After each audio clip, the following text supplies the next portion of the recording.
Hello everyone, welcome to Satya classes. So I am here to teach you chemistry, solid state, and today I am taking the topic imperfections in solid. So चलिए देखते हैं imperfection क्या होते हैं और हम कब कहते हैं कि कोई चीज imperfect है. ओके तो जब कोई चीज आइडियल बिहेवियर से डेविएट होती है तो हम उसे बोलते हैं कि वो इम्परफेक्ट है. अब ये जो क्रिस्टल्स की बात करते हैं, क्रिस्टल्स में भी इम्परफेक्शंस होते हैं क्योंकि क्रिस्टल्स में कंस्टिट्यूएंट पार्टिकल के अरेंजमेंट होते हैं. इन अरेंजमेंट में आइडियल बिहेवियर से डेविएशन क्रिएट हो जाता है और इस वजह से इन पे इम्परफेक्शंस अराइज हो जाते हैं. ओके जैसा कि आपको पता है, एक छोटे से क्रिस्टल से छोटे एक यूनिट सेल से पूरा क्रिस्टल तैयार होता है. इस प्रोसेस को हम क्रिस्टलाइजेशन नाम देते हैं. तो इस प्रोसेस को होने के टाइम पे क्या होता है कि ये प्रोसेस बहुत स्लो होता है या फिर फास्ट हो सकता है या फिर मॉडरेट होता है. इन तीनों भी केसेस में इम्परफेक्शन अराइज हो जाता है. और ये इम्परफेक्शन अगर ब्रॉडली क्लासिफाई करें तो दो तरीके का होता है. पहला होता है लाइन डिफेक्ट और दूसरा होता है पॉइंट डिफेक्ट. तो लाइन डिफेक्ट मतलब हुआ ये कि जब कोई क्रिस्टल में अरेंजमेंट जैसा भी है उसमें एक लाइन के टूवर्ड्स डिफेक्ट मिलता है तो हम उसको लाइन डिफेक्ट बोलते हैं. अब लाइन में क्या अरेंज होते हैं? एटम्स या फिर कंस्टिट्यूएंट पार्टिकल्स. तो ये कंस्टिट्यूएंट पार्टिकल्स अपनी जगह से अलग जगह शिफ्ट हो जाते हैं और इस वजह से लाइन डिफेक्ट अराइज होता है. पॉइंट डिफेक्ट जो होता है वो क्रिस्टल में जो लैटिस पॉइंट होते हैं उस वहां पे अराइज होता है. और ये कितने टाइप का होता है point defect? Point defect mainly होते हैं तीन टाइप के. एक होता है स्टोइकियोमेट्रिक, दूसरा है नॉन स्टोइकियोमेट्रिक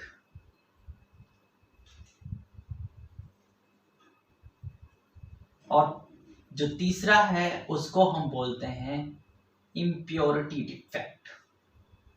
ओके तो हम सबसे पहले स्टोइकियोमेट्रिक और नॉन स्टोइकियोमेट्रिक को डील करते हैं, उसके बाद हम बात करते हैं इम्प्योरिटी डिफेक्ट की. ओके तो सबसे पहले वर्ड स्टोइकियोमेट्रिक का मतलब समझ लेते हैं क्या है. तो स्टोइकियोमेट्रिक हम वर्ड तब यूज करते हैं जब हमें क्वांटिटेटिव एनालिसिस करनी होती है. मतलब ये हुआ कि जब हम नंबर ऑफ मोल्स की बात करते हैं या फिर नंबर ऑफ एटम्स की बात करते हैं, ऐसे केस में हम स्टोइकियोमेट्रिक टर्म जो है वो यूज करते हैं. और नॉन स्टोइकियोमेट्रिक में क्या होगा? तो नॉन स्टोइकियोमेट्रिक में नंबर ऑफ मोल्स और नंबर ऑफ एटम्स की ही बात करेंगे. लेकिन स्टोइकियोमेट्रिक होने के लिए इसका जो रेशियो होता है वो इक्वल होना चाहिए. अगर नंबर ऑफ एटम्स की हम बात करते हैं तो एक आयनिक सॉलिड में लेता हूं और आयनिक सॉलिड में आपको पता है कि कैटायन और एनायन होते हैं, है ना. तो कैटायन का नंबर अगर एनायन के नंबर के इक्वल है या फिर दूसरे शब्द में कहें तो अगर मोल्स इक्वल हैं दोनों के तो वो स्टोइकियोमेट्रिक हैं. तब है जब वो आइडियल है. उसके तुरंत बाद ही इम्परफेक्शन अराइज होता है उसमें, और इम्परफेक्शन के बाद भी अगर उनका नंबर ऑफ जो एटम्स हैं वो सेम आते हैं, मतलब उनका रेशियो सेम ही आता है, तो ऐसे में हम बोलते हैं कि उसमें स्टोइकियोमेट्रिक डिफेक्ट है. और अगर नहीं सेम आया तो हम बोलते हैं नॉन स्टोइकियोमेट्रिक है. तो और फिर इम्प्योरिटी डिफेक्ट क्या है? तो इम्प्योरिटी डिफेक्ट ये है कि जब हम छोटे से अमाउंट को लेते हैं और उसको हम अपने परफेक्ट वाले में डोप करते हैं, यानी कि मिलावट कर देते हैं थोड़ी सी, तो ऐसे टाइम पे इम्प्योरिटी डिफेक्ट अराइज होता है. तो अब वन बाय वन हम स्टोइकियोमेट्रिक डिफेक्ट से शुरू करते हैं और डील करेंगे. ये सारा पूरा करेंगे हम कंप्लीट एक. तो स्टोइकियोमेट्रिक में लेता हूं और ये चार तरीके के होते हैं. सबसे पहला अगर आप बात करते हैं तो इंटरस्टिशियल डिफेक्ट और दूसरा होता है वैकेंसी डिफेक्ट,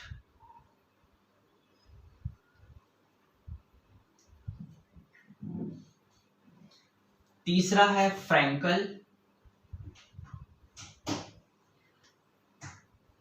और जो लास्ट है उसको बोलते हैं हम शॉर्टकी डिफेक्ट।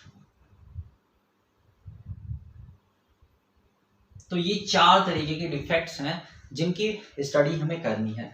तो हम ये 4 ना पढ़ के बस 2 पढ़ते हैं, फ्रैंकल को और शॉर्टकी को, और इन्हीं दोनों डिफेक्ट में हमें इंटरस्टिशियल और वैकेंसी देखने को मिल जाते हैं। तो चलिए हम इन दोनों डिफेक्ट्स को पढ़ते हैं और इसकी स्टडी हम करेंगे कंपैरेटिव मैनर में। कैसे करेंगे? कंपैरेटिव मैनर में। ओके, तो सबसे पहले मैं लिखता हूं इधर शॉर्टकी डिफेक्ट,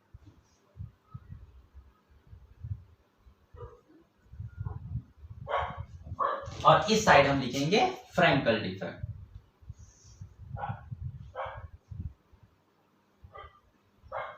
ओके, तो सबसे पहली बात ये है कि ये अराइज कब होते हैं।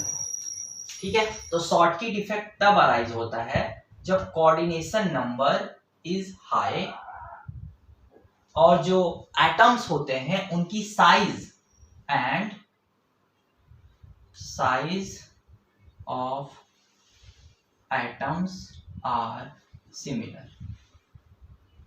ओके, ये नहीं कि साइज में कोई बहुत ज्यादा डिफरेंस हो, साइज जो होती है लगभग सिमिलर होती है, तो हमें शॉर्टकी देखने को मिलता है। फ्रैंकल क्या होता है? फ्रैंकल तब होता है जब कोऑर्डिनेशन नंबर इज लो, मतलब भीड़ भाड़ कम होगी, and size of cation is smaller than anion. ठीक है, समझ पा रहे हैं? बढ़िया, बहुत बढ़िया। उसके बाद दूसरी बात ये आती है कि इस डिफेक्ट में, शॉर्टकी वाले में, equal number of anion and cation leaves the crystal. मतलब दोनों ही इक्वल नंबर्स छोड़ के क्रिस्टल को, जिस क्रिस्टल में ये हैं उसी क्रिस्टल को छोड़ के ये चले जाते हैं, तो ये डिफेक्ट अराइज होता है। अब जब ये लोग चले जाते हैं अपना क्रिस्टल छोड़ के, तो इस वजह से जो डेंसिटी होती है, डेंसिटी ऑफ क्रिस्टल डिक्रीजेस। ऐसे में भाई यही होना है कि डेंसिटी तो डिक्रीज हो जानी है। ठीक है, समझ आ रहा है? इसके बाद इनकी अगर हम इलेक्ट्रिकल न्यूट्रलिटी की बात करें तो वो तो मेंटेन रहती है, क्योंकि दुनिया के सारे डिफेक्ट्स में इलेक्ट्रिकल न्यूट्रलिटी मेंटेन रहती है, लेकिन जो कंडक्टिविटी है वो बढ़ जाती है। तो इनकी इलेक्ट्रिकल कंडक्टिविटी जो है वो बढ़ जाती है।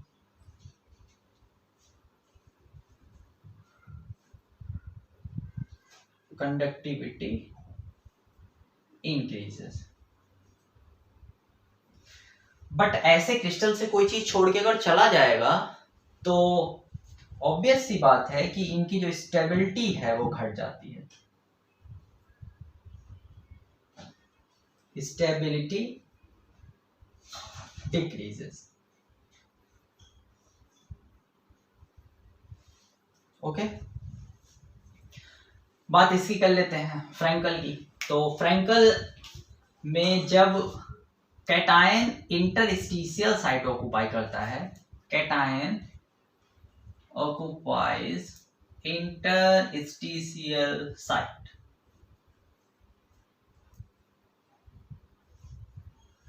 ठीक है, ये तब अराइज होता है जब कैटायन, इसी का कैटायन जाके इंटरस्टिशियल साइट पे बैठ जाता है।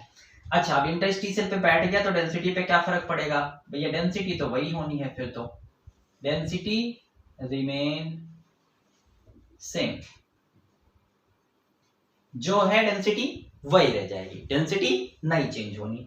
चलिए और आगे देखते हैं। इलेक्ट्रिकल न्यूट्रलिटी फिर से वही हो जाएगी जो है, क्योंकि इलेक्ट्रिकल न्यूट्रलिटी मेंटेन हमेशा ही होनी है। नेक्स्ट, इलेक्ट्रिकल कंडक्टिविटी इंक्रीजेस, और स्टेबिलिटी फिर से डिक्रीज हो जाएगी, क्योंकि क्रिस्टल में इम्परफेक्शन आ गया तो स्टेबिलिटी डिक्रीज हो जानी है। ओके, इसके बाद एक एग्जाम्पल इसका लिखते हैं। तो एक एग्जाम्पल इसका ऐसा है जो दोनों में चलता है, जिसको हम बोलते हैं AgBr। ये जो सिल्वर ब्रोमाइड है, ये एग्जाम्पल है जो दोनों टाइप के डिफेक्ट शो करता है। सो AgBr shows both type of defect.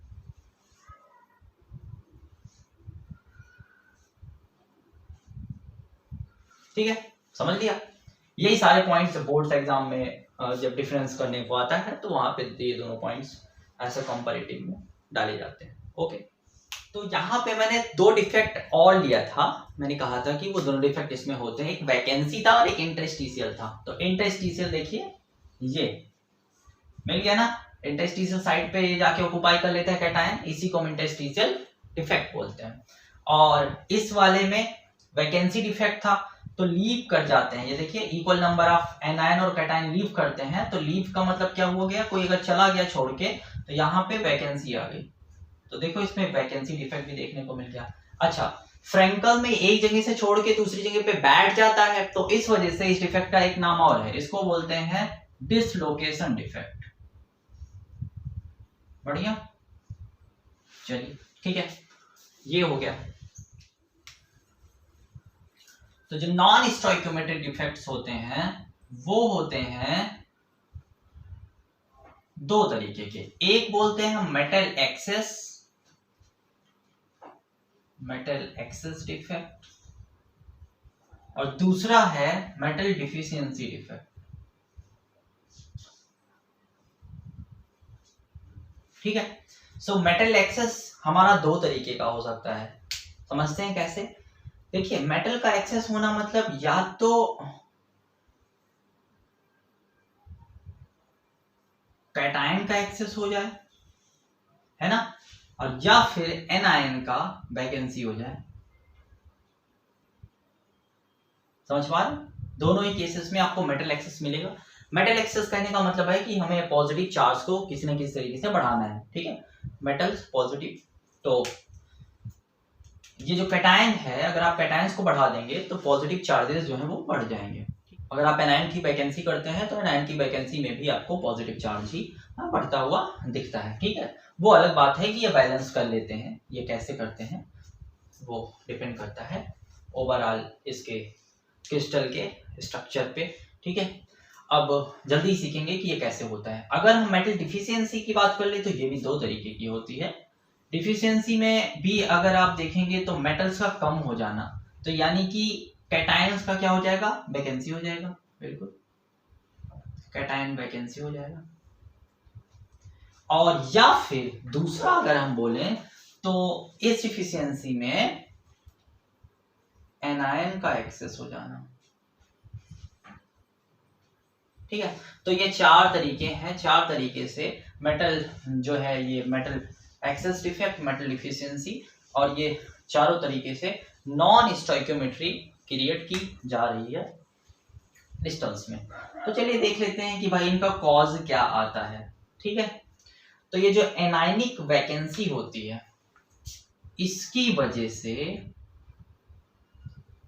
Crystals में हमें कलर देखने को मिलते हैं। क्या देखने को मिलते हैं? कलर्स देखने को मिलते हैं। तो मैं एक क्रिस्टल लेता हूं KCl का, और जब इस KCl के क्रिस्टल को हीट किया जाता है इसी के वेपर में, मतलब हम इसको के वेपर में ही हीट करते हैं।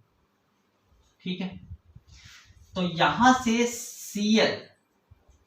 Cl जो है ये अपनी पोजीशन छोड़ के, और यहाँ पे जो डिपॉजिटेड के होता है आके उससे फ्यूज करता है, लेकिन ऐसा करते टाइम पे ये अपने इलेक्ट्रॉन को यहीं छोड़ देता है, अपने इलेक्ट्रॉन को यहीं छोड़ देता है, और ये खुद आके यहाँ फ्यूज कर लेता है।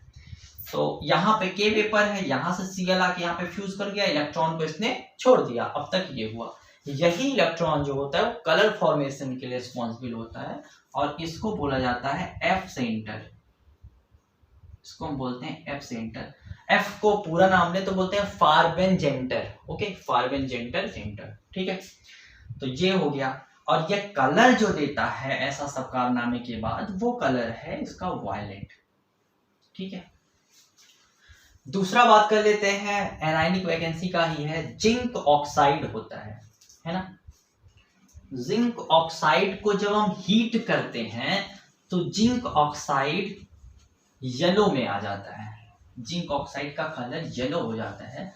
और ये रिएक्शन है कि जब जिंक ऑक्साइड को आप हीट करते हो तो ये रिएक्शन आपको देखने को मिलता है। अब ये कैसे हो रहा है तो समझिए, जिंक ऑक्साइड हीट करने पे ऑक्सीजन जो है ये लूज करता है, ठीक है, और ऑक्सीजन रिवर्सिबली लूज करता है। कहने का मतलब आप हीट नहीं कर रहे हैं तो ऑक्सीजन वापस भी आ जाएगा। फिर जब ऑक्सीजन लूज कर रहा है तो दोनों इलेक्ट्रॉन को छोड़ देता है, और यही दोनों इलेक्ट्रॉन कलर फॉर्मेशन के लिए रिस्पॉन्सिबल होते हैं। समझ गए?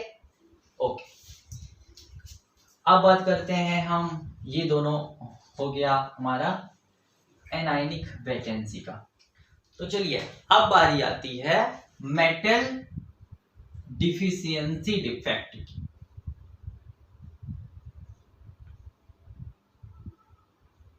ओके, सो मेटल की डिफिशियंसी दो तरीके से हो सकती है, जैसा कि मैंने आपको बताया, दो तरीके होंगे इसके। या तो कैटायन का, ओके, या तो कैटायन वैकेंसी हो जाए और या एनायन एक्सेस हो जाए। दोनों ही केसेस में आपको मेटल की डिफिशियंसी मिलती है। तो ऐसे केस में क्या होता है कि ये जो कैटायन वैकेंसी होते हैं, ये cation leaves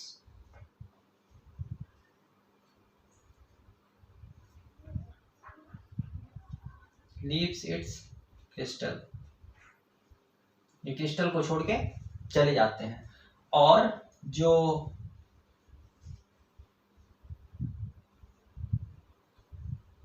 extra oxidation state है is balanced bye near by cation, is balanced bye near by cation. और इस केस में क्या होता है, एनायन का एक्सेस, अगर अलग से एनायन आ गए तो फिर से बलिदान कौन देने वाला है, ऑब्वियसली कैटायन ही देगा। तो वो कैटायन क्या करता है, फिर वो कैटायन ही फिर से अपनी ऑक्सीडेशन स्टेट को पुल करता है और इस एक्सेस को मेंटेन कर लेता है, और इलेक्ट्रिकल न्यूट्रलिटी इससे मेंटेन हो जाती है। जैसे हम ये वाला एग्जांपल लेते हैं FeO के केस में, तो FeO को हम ऐसे सीधा नहीं लिखते, जब इसमें इम्परफेक्शन होता है तो लिखते हैं Fe 0.98 एंड देन O लिखते हैं। यहाँ पे जो है कुछ Fe2+ का फॉर्म रखते हैं और कुछ होते हैं जो Fe3+ का रखते हैं। वैसे 3+ वालों का फ्रैक्शन काफी कम होता है, लेकिन 2+ वालों का ज्यादा होता है। तो ये इसके एग्जाम्पल्स हो गए मेटल डिफिशियंसी के, ठीक है। आई होप आपको अच्छा लगा ये, और ऐसी वीडियोस आती रहेगी तो चैनल को सब्सक्राइब कर लें।